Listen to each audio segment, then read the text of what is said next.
Master minds commerce చదవాలనుకునే 10th inter విద్యార్థుల తొలి ఎంపిక.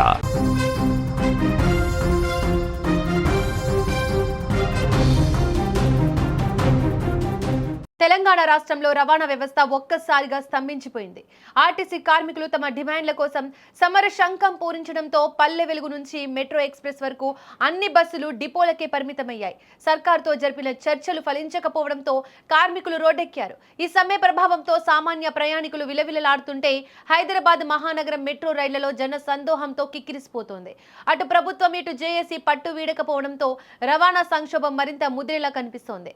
తెలంగాణ వ్యాప్తంగా ఆర్టీసీ జేఏసీ ఇచ్చిన సమ్మె పిలుపుతో రవాణా రంగం అతలాకుతలమైంది.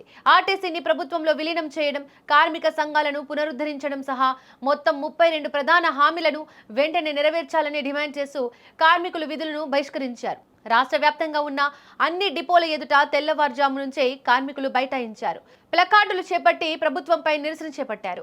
తమ సమస్యలు పరిష్కారమయ్యే వరకు వెనక్కి తగ్గే ప్రసక్తి లేదని కార్మిక నాయకులు భీష్మించుకుని కూర్చున్నారు. మంగళవారం సాయంత్రం 4 ఐఏఎస్ అధికారులతో కూడిన కమిటీ జేఏసీ నాయకులతో సుదీర్ఘంగా 4 గంటల పాటు చర్చలు జరిపినప్పటికీ ఎలాంటి ఫలితం లేకపోయింది.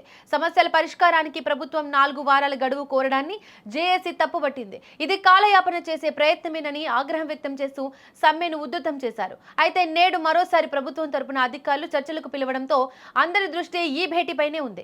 ఈ సమ్మె వల్ల దాదాపుగా 10,000 బస్సులు రోడ్డెక్కకపోవడంతో సామాన్య ప్రజలు నరకం చూస్తున్నారు. ముఖ్యంగా గ్రేటర్ హైదరాబాద్ పరిధిలో పరిస్థితి మరింత దారుణంగా తయారైంది. ప్రతిరోజు బస్సులో ప్రయాణించే 25 లక్షల మంది ప్రయాణికులు ఒక్కసారిగా దిక్కుతోచని స్థితిలో పడిపోయారు. స్కూళ్లు, కాలేజీలకు వెళ్లే విద్యార్థులు, ఆఫీసులకు వెళ్లే ఉద్యోగులు బస్టాండ్లలో గంటల తరబడి వేచి చూస్తున్నారు. బస్సులు రాకపోవడంతో ప్రయాణికులంతా మెట్రో వైపు మళ్లారు.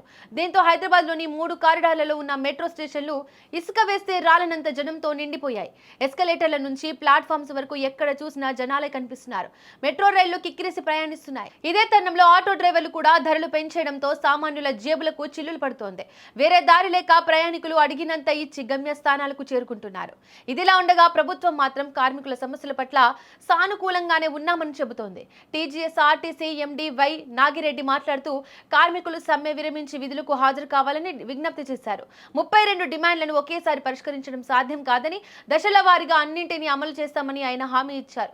కాంగ్రెస్ ప్రభుత్వం కార్మిక పక్షపాతి అని చర్చల ద్వారా సమస్యలను పరిష్కరించుకోవాలని ఆయన కోరారు. ప్రభుత్వం మెట్టు దిగి వస్తుందా లేదా కార్మికులు తమ పంతం నెగ్గించుకుంటారా అనేది నేటి చర్చల్లో తేలిపోనుంది.